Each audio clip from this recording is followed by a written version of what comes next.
describe him to me.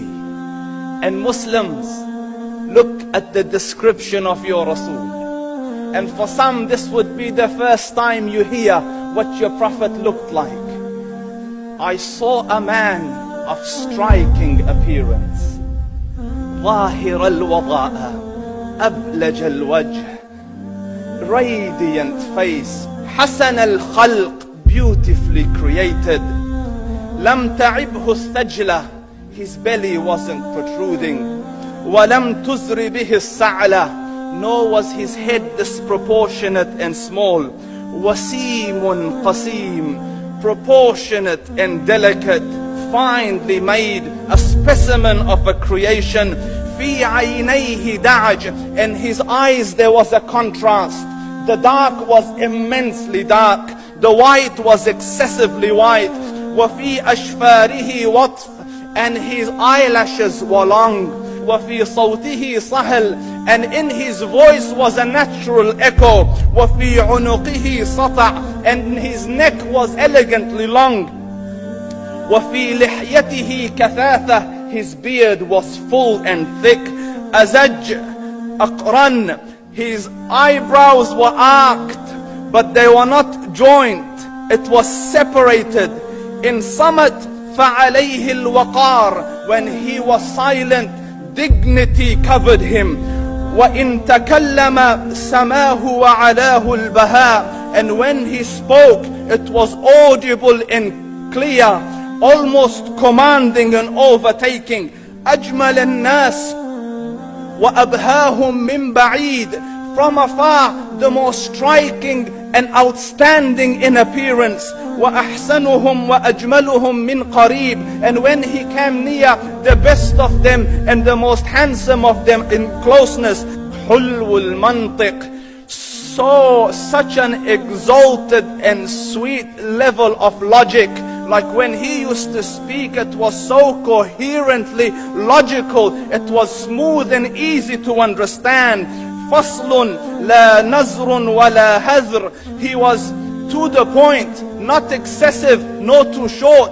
كأن منطقه خرزات نظم يتحدرن, his logic, his utterances, his words were like jewels coming out of a necklace, calculated, polished, one after the other, it would flow magically. ربعة, he was medium in height.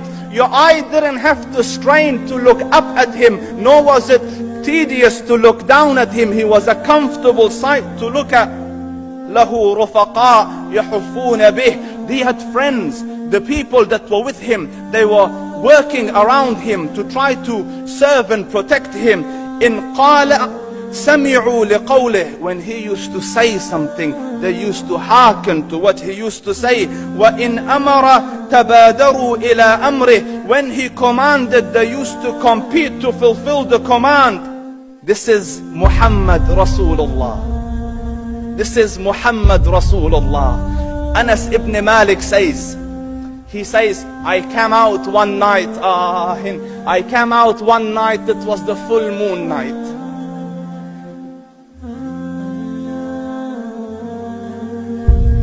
And I looked at the moon, and in the desert, understand, the moon is an awesome sight. It is smooth, it is radiant, it is clear, it is gentle compared to the scorching sun at which they are used to. So the moon was the epitome of beauty. So he says, I came out at a full moon night and I looked at the moon and I saw it beautiful, handsome. So I said, let me go see if the moon is more handsome or my Prophet is more handsome. Let me see if that is more beautiful or the Prophet is more beautiful. So I went and I saw him standing afar. So I looked at his face and I looked at the moon, and I looked at his face, and I looked at the moon, and I looked at his face, and I looked at the moon, and he said, Wallahi, he was more handsome than the moon in its entirety. That is just the look of your Rasul. Aisha radiyallahu anha says, I was sewing with the needle, my needle dropped in the dark, I couldn't find it. I said, Ya Rasul, I can't find it. He moved his face close, and I swear, out of the radiance of his face, I found my needle. And The Prophet sallallahu alaihi wasallam was mind-bogglingly handsome, but his handsomeness was covered with waqar and jalal and hayba. The Sahaba say, when we used to sit at his feet, two feelings conflicting would come on the heart. The first one, you wanted to look at him. You wanted to behold the majesty of his face. And when you wanted to look up, shyness used to overtake you, so you used to look down. Amr ibn al-As says, I sat with him many times, but if you ask me to describe his face, I can't describe it.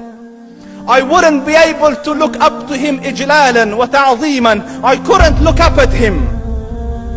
And that is why he didn't have the problems that Yusuf alayhi salam had. Because it was difficult to penetrate the awe and the splendor of the Rasul.